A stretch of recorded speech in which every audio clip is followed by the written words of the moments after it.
Good evening. Hope all of you are doing well. Tonight we're learning Maseches, Succah, Daf Yud Gimel. We're starting 5 lines down. And today we're going to overstretch just a little bit. We're going to go about a third of the way down on Yud Daled Amud Aleph, which will be helpful because tomorrow we will not have shiur in person or on Zoom. I'm going to pre-record and post before the shiur time. I have to go to my boss's son's wedding in somewhere in Newark. So I won't be here, but I will pre-record, and that would be Wednesday. And then on Thursday, a number of people had shared a wonderful idea that on Thursdays between now and Rosh Hashanah, just over the next 5-6 weeks, that we should try and gain a little bit of chizuk in addition to our regular learning. And they spoke with Rabbi Robinson, who agreed on a weekly basis that we would do Daf on Thursday nights at someone's home. Everyone is welcome to host. Please just let me know. No problem. If you want to host, you can. We don't need you to, but you're welcome to. We would learn Daf Yomi and Dav and Marv, and Rabbi Robinson will be there to share Divrei Chizuk as we prepare for the month of Elul and the Yom Noraim. So that will take place this Thursday is by Avi Stein. And there are plenty of dates open. This is open for everyone. Please, of course, feel free to reach out and let me know. You don't have to RSVP, but there will be no Daf Yomi those nights here. We'll still do Zoom. Best location. There will still be Zoom live for those who aren't able to make it in person as usual. And for tonight, let's get started. So we're 5 lines down on Daf Yud Gimel Amud Aleph. And yesterday we were learning about a rabbinic injunction called Gzeras Otzar, where a person might inadvertently take their schach and maybe put it, it's not really schach, it's hay, it's all up in a bundle. And the concern was that you would end up putting it with one intention, which is just to store it or dry it out. And then you change your mind to use it, which is a psul. So there's a rabbinic injunction of not even using that schach, even when you specifically intend for it to be used for sukkah. And today, we're going to be qualifying a lot of that over the course of this first amud. And toward the bottom of Yud Gimel Amud Beis, we're going to get into a complex sugya about whether our machshava, our intentions, can undo our previous intentions. So by way of example, if I intend when I cut fruit that I want it to be for fruit, so that's food, so that means it's going to be makabel tumah. Can I then change my intentions with machshava to say, no, I don't want it to be fruit, I want it to be schach? Am I allowed to do that and undo the status of makabel tumah back to being not makabel tumah, therefore viable for schach? So let's get started. Here we go. Amar Rav Gidal, Amar Rab. Hi apkusa de dikla. There are these branches around palm trees that grow very low to the ground, almost like a thicker vine. It is a wood material, and it is a vine that has branches that comes off of it as well. So we want to know, can this be used for schach? So the halacha is, says the Gemara, mesachachin behu afal gav de agidi, and we're allowed to use this for schach, even though it's all connected as one unit. Well, if it's all coming from one branch, and let's say there's 5 spokes of this branch, 5 branches that come off of the main branch of the root. So why wouldn't we say this is a problem of eged? Remember, that was the whole concern of Gzeras Otzar. So the Gemara says this is not a concern of Gzeras Otzar because eged bidei shamayim lo shmei eged. If something is naturally bound up, that's not the same thing as you creating a bundle of straw. When man creates a bundle of straw, we have the concern of Gzeras Otzar. When a Kadosh Baruch Hu creates a branch that has many branches to it, that's not a problem of Eged. And not only that, says the Gemara, V'afal gav dehadar agid lehu. And even if at the other end, let's say you start at one end, you're holding one piece of wood, and then every 6 inches there's another branch that comes out. It's flowered over everywhere. There's so much wood everywhere. Even if you tie the far end together to make it more usable for schach, says the Gemara, that's not a problem either. V'afal gav even if you end up tying the far side so that it's a little more contained, a ponytail of sorts, then agad bechad lo shmei eged, it's still considered to be one piece of wood. And when a person is me'aged the loose end of one piece of wood on this end, 10 branches on the far end, but you combine them on the far side, that's not considered to be a problem of eged, and it is not subject to the concerns of Gzeras Otzar. 8 lines down. Amar Rav Chizda, Amar Ravina bar Shila. Hani dokre dekani. There's a bundle of reeds. Misachachin behu. You're allowed to use that for schach. Similar construct. It's reeds in that there is one starting point and it branches out to many other. And afal gav de agidenin. Who, even though all of them are combined in a way, they're all connected to the mother branch, but still, eged bidei shamayim lo shmei eged. If a Kadosh Baruch Hu is the one who puts these things together, then that's not considered eged, and there's no triggering of gzeras otzar. 12 lines down, Yud Gimel Amud Aleph, Afal Gab Dehadar Agid Lahu, and even if one were to tie together that one branch, where on the far side there are many branches, so that it's more contained, same as before, Agad Bechad Lo Shmei Eged, it's still considered only one branch. And in fact, these two Amoraim have a brisa to match their shitas. Tanya Nami Hachi, the brisa writes, Kanim v'dokranim misachachin bahen. When you have reeds and when you have poles, you're allowed to use them for schach. So the Gemara is very bothered by this brisa. Kanim, of course you could use reeds. Reeds aren't food. They're not makabel tumen. They're gidula mina karka. It's literally the formula. So why would you say why do you have to say anything? Kanim pshita, says the Gemara, and the Gemara responds, you misunderstood the brisa, or you actually had the wrong text of the brisa. Ema, what should the brisa say? Not kanim vidokranim, but kanim shel dokranim. When you have a reed with many branches, misachach and behen, the same as the previous two halachos. 1/3 of the way down, Yud Gimel Amud Aleph. We just learned a halacha in the name of Ravina Bar Shila, and we're going to learn another halacha in the name of Ravina Bar Shila, even though it has absolutely nothing to do with Maseches Sukkah. Consider this your break for the day. An eged is tying everything together. So our concern yesterday when we were talking about Gzeras Otzar is if you take, let's say, 50 twigs and you wrap them up in a bundle, so that the Chachamim had a concern that you cannot make that as schach out of concern that you might have the wrong intentions when you first put it there to not be schach and change your mind, and then it's tasa v'lo asui. So that's what eged is binding everything together there. So the Gemara here says another halacha from Rav Chizda in the name of Ravina Bar Shila. V'amar Rav Chizda, Amar Ravina Bar Shila, Hani mararisa de agma, maror for Pesach. This Gemara should be found, I believe it was found in some frame. It's ringing a bell, but not distinctly. The maror that's found de agma, that's found on water, adam yotze b'hen yadecho vasa b'Pesach. Now, of course, the only reason we're quoting this is because it's the same Amora. So sometimes the Gemara does that for structural purposes and for memory purposes, is that once the Gemara is in the mode of talking about an Amora, they may quote numerous of his Shita so that we have everything clear in front of us. Anyways, he says that an Agma, it's a collection of water, a lake or a swamp. It's a body of water. An Agam is a river or a lake, yeah. So he says that with mararisa de agma that you can fulfill the mitzvah of maror. Says the Gemara Meisvei, hold on one second. The Brisa has a very hard time with this. Not from the world of maror, but from another area of halacha altogether. Says the Gemara Ezov. This is quoted from the pasuk Lekachtem Agudas Ezovu Tvaltem Badam Asher Basaf, and this is talking about para aduma, and you need to use an Ezov, something made out of the hyssop branch. Below Ezov Yavan, it has to be pure Ezov. It can't be Ezov from Greece. Below Ezov Kuchli, it can't be blue. Below Ezov Midbari, it can't be wild Ezov. Below Ezov Romi, below Ezov Sheyesh Lo Shem Lavoy. It can't be any other type of Ezov. It has to be Ezov, pure and true.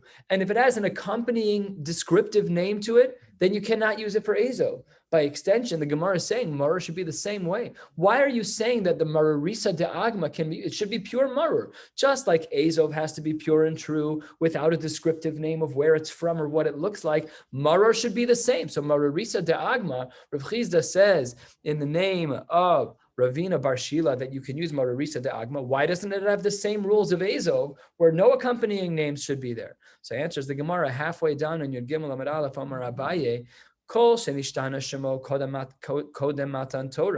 If there was something that existed before Matan Torah, and then the Torah came along and said, no, not that. This. So, for example, if there was before the Torah came along, Ezov Kuchli, there was a blue type of hyssop, whatever it is, and then the Torah comes along and uses the pure and true phrase of just Ezov, then of course that's correct. Then the Torah is coming to correct the wrong of thinking that Ezov Kuchli is a viable option for Paraduma. It's not. Biyadua sheyesh lo shem lavoy. Vehani, but when we talk about maror, lo nishtana shmayu kodem matan Torah klal. There's no such thing as marisa de agma mar. It's not even doraisa bechlal. The whole thing is derabanan. So what are we even talking about? So the Gemara is not concerned about that at all, and therefore that validates the shita of Rav Chizda in the name of Ravina Bar Shila that marisa de agma, even though it has a descriptive name for two different reasons, the Gemara presents that maror is kosher. The Gemara presents another reason here. Rava Amar Hani mararisa stama shmayu. No, it's not called mararisa de agma because like like that's its genus, like when we were learning like about trees and stuff and animals when I was in bio. Okay, like they have these formal, this isn't a formal name. It's called Mararisa de Agma because it's mar that happens to be in the water. It's not it's just maror. It just happens to be located in the water. That's what the Gemara says here. The Hai de Karile Mararisa de Agma here in our Gemara where there's a descriptor in that it says that it's Marisa de Agma of the water. That's not because it's its title, but rather Mishum de Mishtakach Be'agma. It's just giving its location, the fish in the pond. It's not the name of the fish, it's the location of the fish. So Marisa de Agma, that is considered to be acceptable for Maror. 2/3 of the way down, Amar Rav Chizda, Agad Bechad Lo Shmei Eged. If you have one piece of wood even with many branches and you bind up one of those ends, you're ma'aged them, you bind them all up, everyone agrees Lo Shmei Eged. That is not problematic as it relates to Schach. There's no Gzera Derabanan of Otzar. Everything is wonderful. And if you had 3 pieces of wood, Shlosha, 3 separate pieces of wood, and you bound them together, Shmei Eged, everyone would agree that does break the threshold, and one would be in violation of the rabbinic injunction of Gzeras Otzar if they put that on their Schach, if they put that up as Schach, even if that was their specific intention. Shnayim, what if you only had 2 pieces of wood, and then you bound them together? Would we say Shmei Eged, that it's problematic for Gzeras Otzar because it looks like a bundle of straw? Or would we say Lo Shmei Eged? No. It's like only one piece. We're trying to figure this out. We had a similar display of numbers in regards to hair by chatzitza. Remember, we said 1 hair is definitely a chatzitza. 3 hairs is definitely not a chatzitza. Shtaim eni yodea. So here we have a similar construct. 1 piece of wood that you tie up, that's not a problem. 3 pieces of wood you tie up, that's definitely a problem. 2, so instead of saying eni yodea like we did by the hair, here the Gemara says Shnayim machlokes Rabbi Yossi v'Rabbanan. Where do we see the machlokes of Rabbi Yossi v'Rabbanan? Not by Sukkah, but back to the world of Ezo from the world of Para Aduma Ditnan.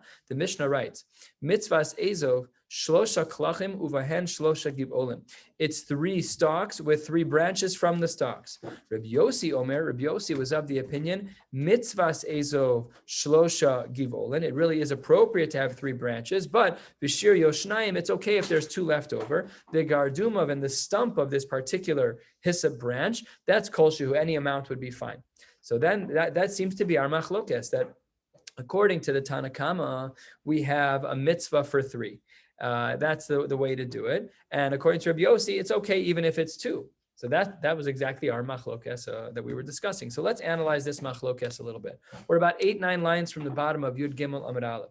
Says the Gemara, Kasal Kadaitin, it seems from here, Midashirio Shnayim, that since according to Rabbi Yossi, that if one of the branches of the Ezo fell off, that he says it's still kosher, it implies that Tchilaso Nami Shnaim, that even if you started out that way, it would still work, even if it's not great, even if it's not ideal, but it should still work at a minimum, because if one of the branches fell off, even if you started with 3, it's kosher, so certainly, b'di'evet, it should certainly work. The Hai de Katani Shlosh mitzvah, maybe Rabbi Yossi is of the opinion that, yeah, it's a mitzvah to make the Ezov nice, to pick a good Ezov, but at the end of the day, even if there's only 2 branches coming off of the Ezov, it would still be kosher. And if that's true, Umi de Rabbi Yossi Shlosha mitzvah, if according to Rabbi Yossi, the 3 branches of the Ezov are considered to be a mitzvah, but not a requirement, that implies about his counterpart, about his dissenting opinion of the Rabbanan, it would then imply that Shlosha is la'akev, that they hold that 3 branches on the Ezov are la'ikuva.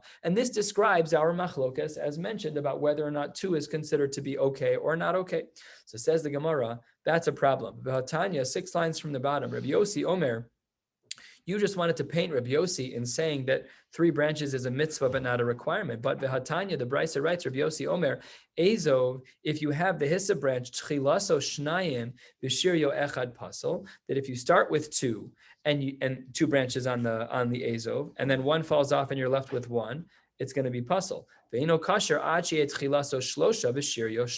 brisa says in its end that the only time it will be kosher is if you start with 3 and then end with 2. So that seems to say that really 3 is le'ikuva. You have to start with 3. And if you don't start with 3, it's not kosher. But our previous version, our previous understanding of Rabbi Yossi is that he seemed to have said that it's not le'ikuva, but it's only lemitzvah. So we have a stira. We have a stira in our understanding of the machlokes, and an explicit brisa which says the opposite. So then the Gemara says, as is common when we have a machlokes within shitas and tanaim that don't match, epuch, we need to switch them around. Epuch from the word lehefech, the opposite. We flip the shitas. We might have thought initially that Rabbi Yossi was of the opinion that the 3 branches was a mitzvah, not le'ikuva. But the next brisa showed us with clarity that really Rabbi Yossi held that it was le'ikuva. So the Gemara says, yeah, you got it right. Our impression of the first Mishnah that we learned was incorrect, and the brisa is actually correct. Epuch, the Rabbi Yossi shlosha le'akev, and the Rabbanon shlosha le'mitzvah. And this, in fact, makes sense for Hatanya because we have another brisa. So remember always the word V'hatanya can sometimes be very confusing. We've already had it a couple times today where V'hatanya was a question. Here, the word V'hatanya, Rashi's 5 lines from the bottom of the page. Rashi says V'hatanya, Dibra Mascha V'hatanya b'nichusa. Sometimes the V'hatanya is not a kasha. It's there to support you. And this is one of those. So says the Gemara, it must be that our new approach is correct, that according to Rabbi Yossi, 3 branches of the Azov is le'ikuva, that's me'akev, and l'Rabbanan 3 is a mitzvah, but not me'akev, v'hatanya b'nichusa, in the words of Rashi. And I can show you a brisa that supports this, that says as follows, Azov, tchila, so shnayim, if you start with 2, v'shir yo echad, and only 1 is left over kasher, ve'eno pasel, ad she'yehei tchilaso, v'shir yo echad, v'haraya, we can see that there is such a shita of the Rabbanan that 3 is only a mitzvah, but it's not a requirement. But there's a stira within this brisa. This really is a tangential point, but the Gemara is going to deal with it anyways. Let's look back at this brisa 3 lines from the bottom. We said 2 seemingly different things. We said in regards to the Azov that tchilaso shnayim v'shir yo echad kosher. If you start with 2 and end with 1, that it's kosher. And then at the end of the brisa, we said that it's going to be puzzle if you start with 1 and end with 1. So that's a stira in that. In the Reisha of this brisa, it seemed to say that if you end with 1, it's kosher. And in the Seifa, it says if you end with 1, it's not kosher. So is ending with 1 kosher or not kosher? So the Gemara says, shiur yo echad pasal. How can you say that having only 1 branch of the Azov left over is pasal? After all, ha'amr is shiur yo echad kosher in the same brisa. The whole thing's only 2 lines, and you had a built-in contradiction. So the answer should be relatively obvious. Top of Yud Gimel Amud Aleph. Ella, says the Gemara, Ema, what the brisa should say is that when something is pasal, is ad shetei tchilaso k'shir yo echad. If you start and end with the same number, if you only start with 1 branch on the Azov for the Para Aduma, that's problematic.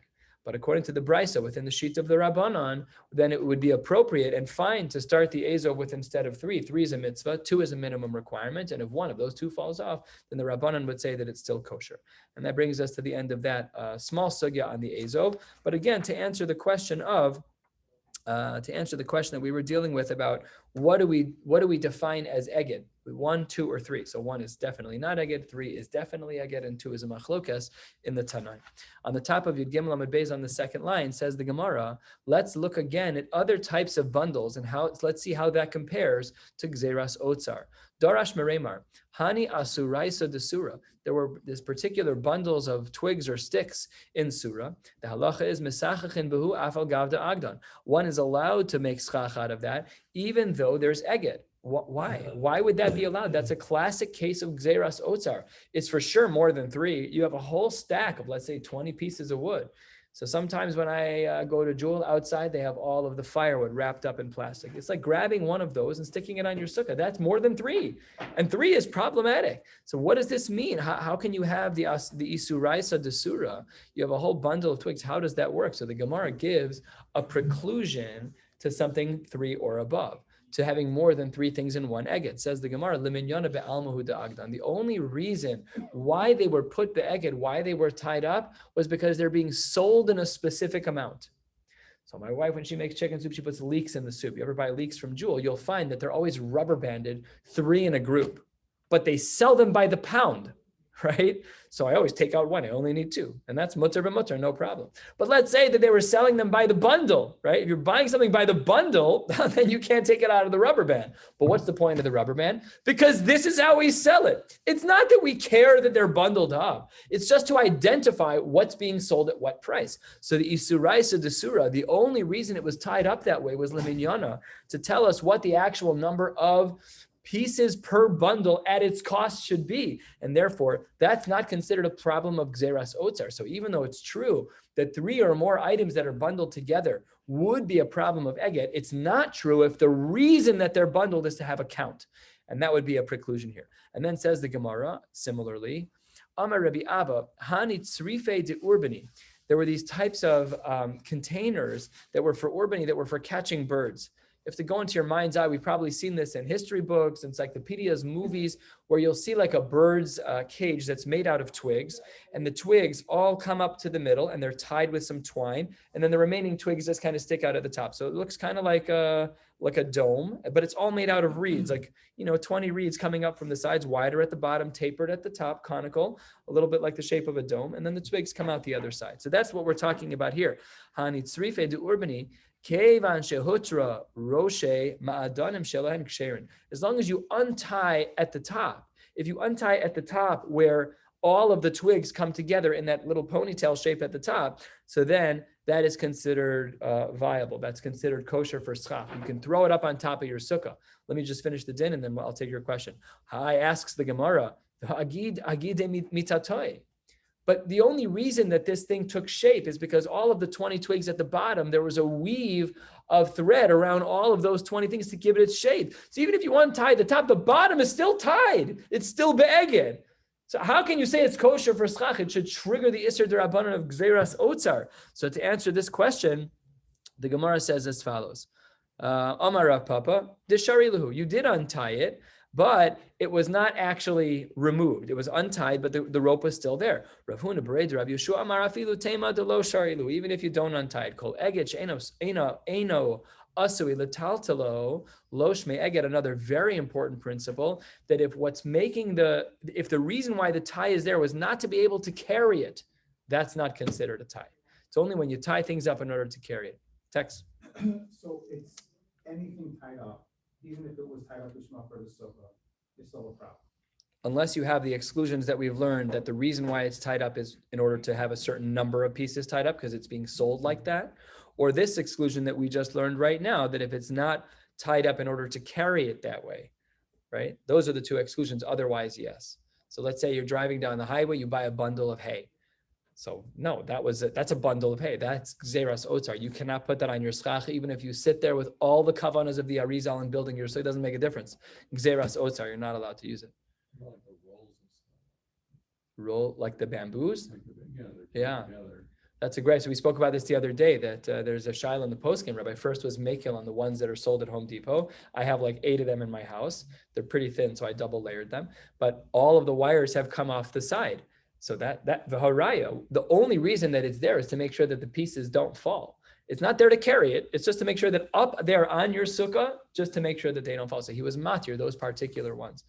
Is it better or worse? I don't know. Rabbi first was matir. It's not he just was straight up about it. So yeah, that does play in right here. This is the sugya, the Mishnah on the previous Amud, and this sugya is the sugya about what should we do with bamboo. We know bamboo itself is fine. It's a natural growing thing, and it's gidulam mina karka. It's not makabel tumah. All we got. That's all perfect. But if you make it into mamish a mat, so then is that a problem? Yes or no? That's a shiur in the poskim, and Rabbi first was makel on those. 10 lines down. Amar Rabbi Abba Amar Shmuel. Yerakos, vegetables, she'amru chachamim adam yote ben yedei chavasa b'Pesach. For the vegetables that one is allowed to use on Pesach for maror, the halacha is very uniquely, this is a paradox, it's a contradiction in terms, but let's see what the unique halachic status is of these vegetables, and we'll see how this plays out in a moment. Mivian esatuma. The halacha is that if it can be mevi tuma. What is that talking? That's talking about tumas ohel. So we know halacha lemaisa that in order for there to be tumas ohel, what the tuma is under, the mace is under, has to be a minimum height of a tefach. That's a minimum. If that's made out of lettuce or romaine, we still have a halachic issue of ohel. So it's mivian esatuma in that it's tumas ohel. However, ve'ein chotitzin bifnei atuma. While that's true, that it has enough integrity to be considered the tefach at the top to allow for tumas ohel to occur. At the same time that's true, it's ein chotitzin bifnei atuma. Whereas, let's say, this roof above us, if there was Rahmana litzlan, a mace, this ceiling would stop the tuma from going up. But if the tuma was made out of this type of dvarim she'adam yotzim and dechavasa b'Pesach, the tuma would go straight through. So it's kind of like half. It's tumas ohel, but it's not actually a roof. And lastly, and relevant to us, 10 lines down, uposlin b'sukkah mishum avir. And they are problematic if they're used as schach because they are avir. And if there is a gap of 3 tfachim from the side of the sukkah until the schach starts, then that wall is not a wall. The schach has to be loved. It has to be connected. Dofen akuma adds, that's a whole different sugya. Without dofen akuma classical sukkah, we need the schach to be within 3 tfachim of the wall. This is halacha l'maisa. What's avir? Air? Avir is air, yeah. And if you put this, if you use these types of, let's say, romaine lettuce, that does not count as schach at all.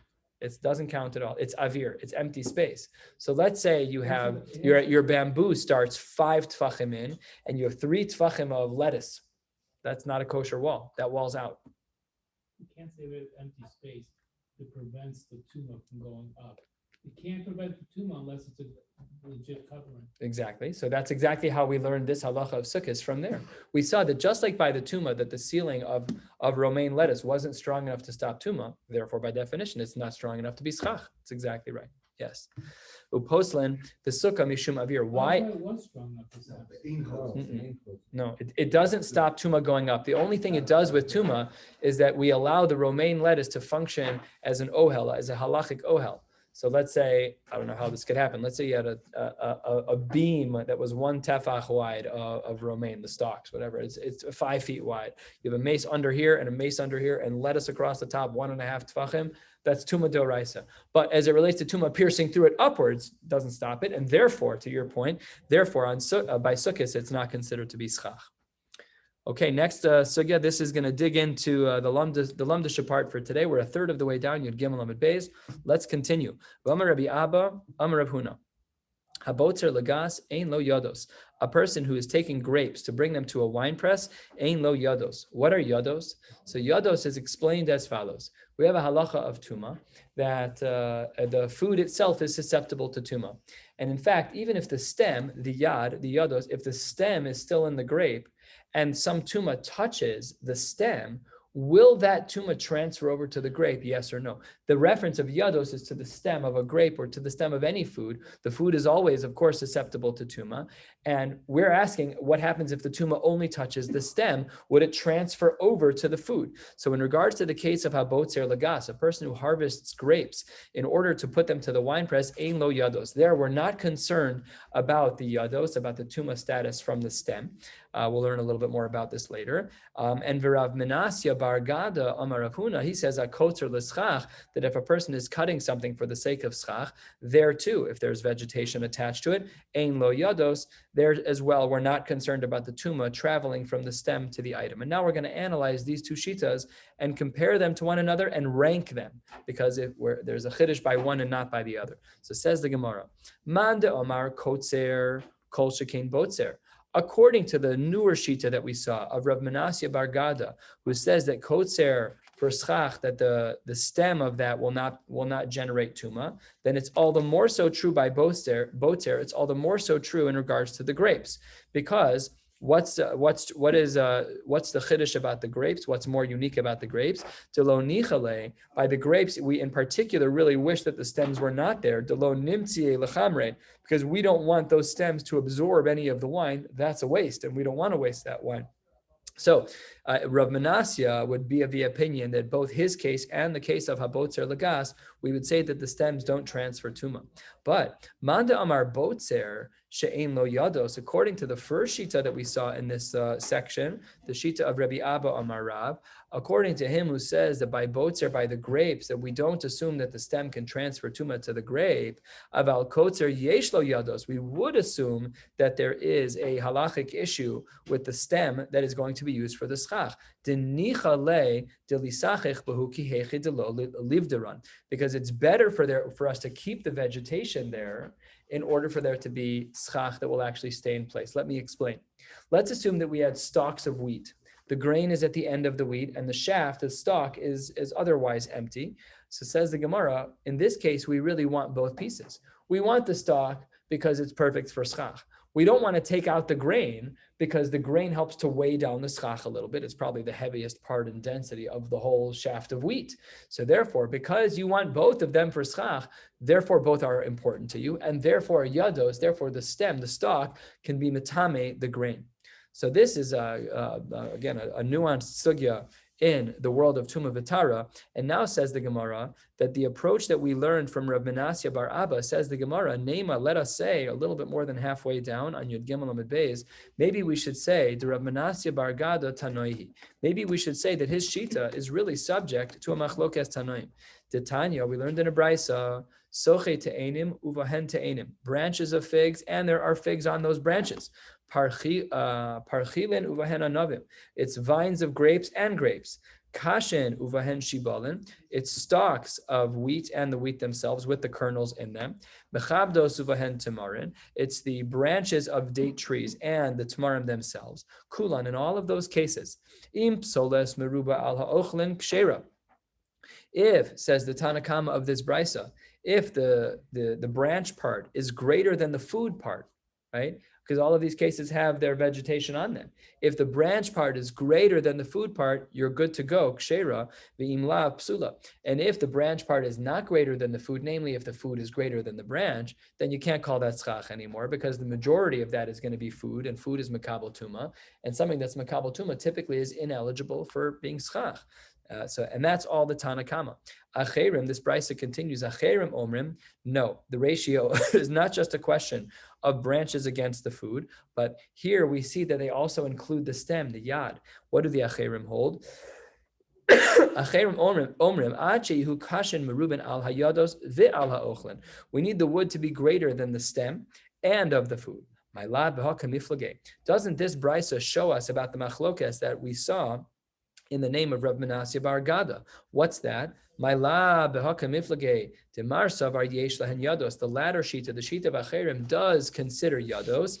Umar savar ein lahen yados, and the other shita of the Tanakama does take into account doesn't take into account stems. And says the Gemara, no. The Rabbi Abba, the first shita that we saw 1/3 of the way down, who says that boats are lagas ein lo yados. The Rabbi Abba vadai tanoi, that's for sure going to be a machlokes in the Tanoim, no question about it. But the Rav Menasya Bar Gada mi lema tanoi, it's not necessarily the case that it should be a machlokes in the Tanoim.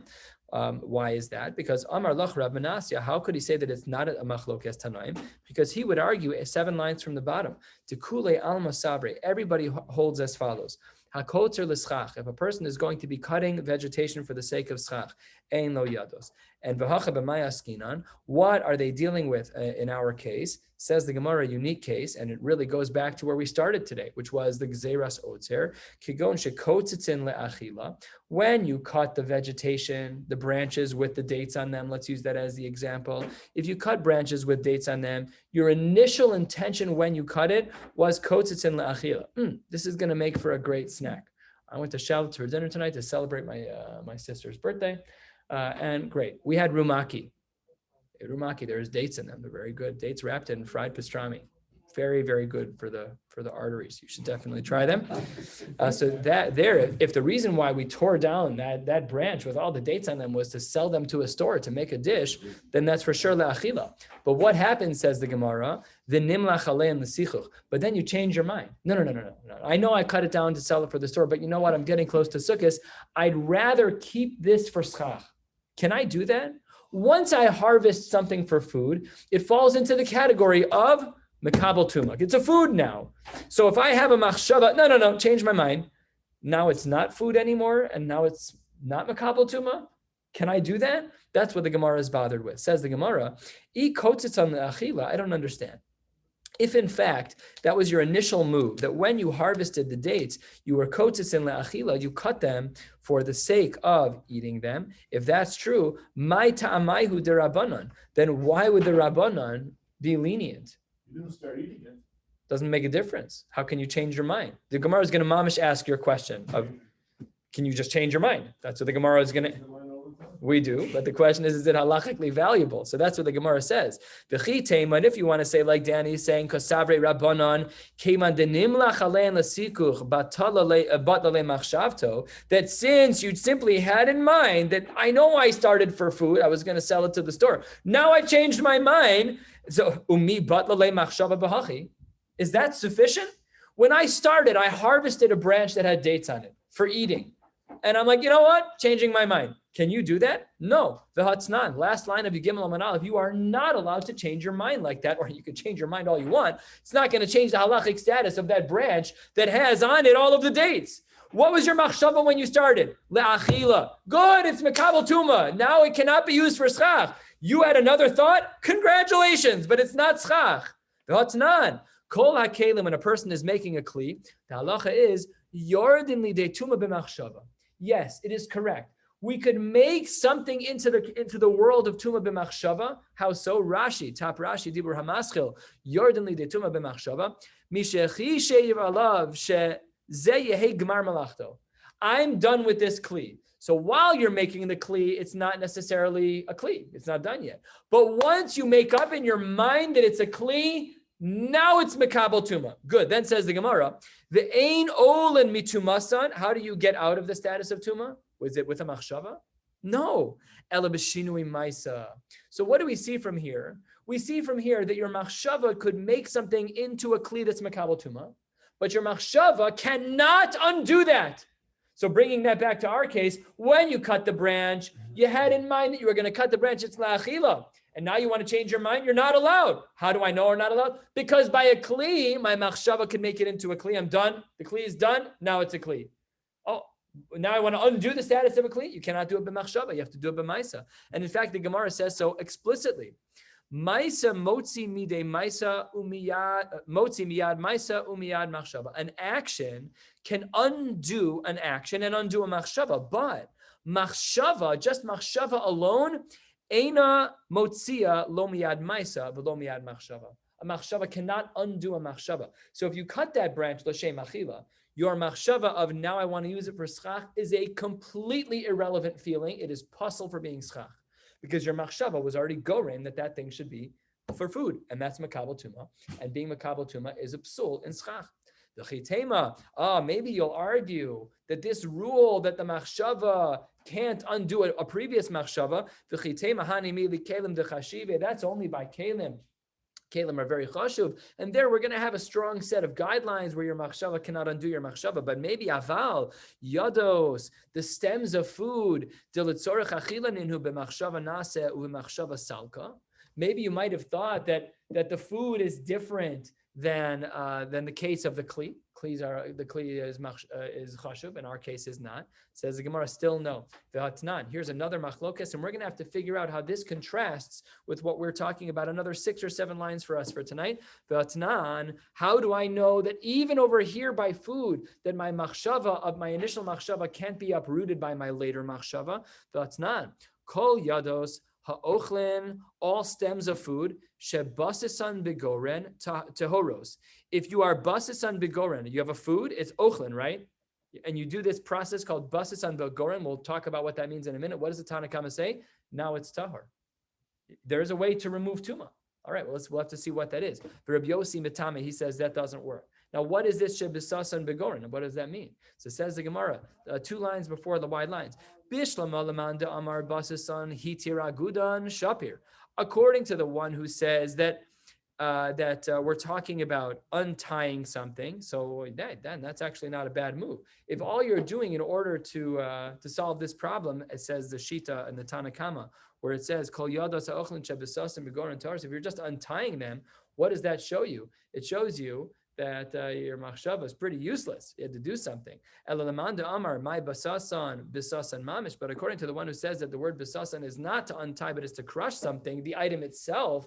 So then you're really, that doesn't make any sense. And ma'ikal meimar, then that doesn't make any sense in this brisa. So says the Gemara, okay, that's very clever, but I can give you the same response in our case from our machlokas that we had between the Tanakama and Acherim on the bottom of Gimel Amabes, Hachanami, Shebisasan Mamish. There too, in our case, maybe that was the case, that they actually did a maisa to the food itself, and therefore it's not a machshava that's undoing, it's a maisa that's undoing, and we said that works. Says the Gemara, Ihachi, if it's true that that's the case, and my tamau de Acherim, that it can't be schach. We should let it be schach. We've changed our mind now. And we've changed our mind not with a machshava, but with a maisa. We were boses, we crushed it. We did something different to the item. So therefore, it's not machshava solving machshava. It's a maisa correcting a machshava, and that should work. So says the Gemara, Da'amre ki Rabbi Yossi. It could be that really the case on the bottom of Yud Gimel Amud Beis where the Acherim still say it's problematic. Maybe it was a case of Shebesasan. Maybe they really did crush it. They really did a Maisa, and the Maisa should correct the Machshava. But there's a secondary reason as to why the Acherim were makbid, which was because De Amrei Ki Rabbi Yossi. They paskin like Rabbi Yossi in the Mishnah that we just had 3 lines above. Ditznan Rabbi Yossi Matame. So says the Gemara, wait 1 second. Last question, last answer. Hi, Mai. How are we comparing these 2 cases?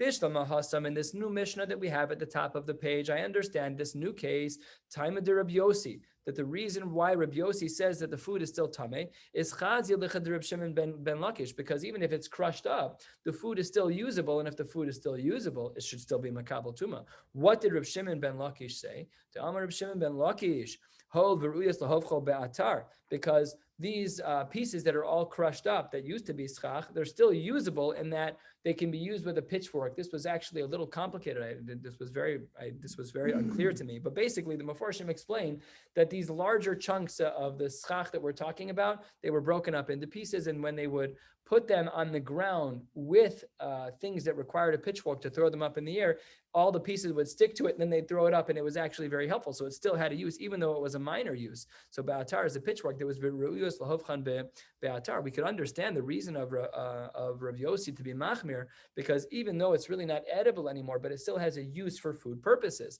But in our case, what are we talking about? What's the use of it? So it says the Gemara, a very unique answer. So the Gemara says the reason why in our Mishnah, Acherim, we're still going to be machmir, the reason why was because when you take apart your sukkah, you were still able to hold on to the edge of the schach just by the straw at the end. That is considered to be chazi. That is still considered to be usable, and that's why we have the halachos as we do on the bottom of Yud Gimel Amud Beis that the Acherim are still machmir, even though we came up with the right answers. But for secondary reasons, because of this new machlokas on Yud Daled Amud Beis, the sheet of the Acherim was as it is. Again, a reminder, tomorrow we will not have any shiur tomorrow night, correct? I will pre-record and post. And a reminder again that Thursday night we'll be starting a 5 to 6 week, 7 week preparation for Rosh Hashanah on Thursday nights. We'll have shiur in a different location every week. This week is by Avi Stein, either in your backyard or wherever. We'll figure out based on the weather. And we'll still be, of course, doing live on Zoom for those who can't make it. If you'd like to host one of those nights, please let me know. Wishing you all a beautiful night. 3112 West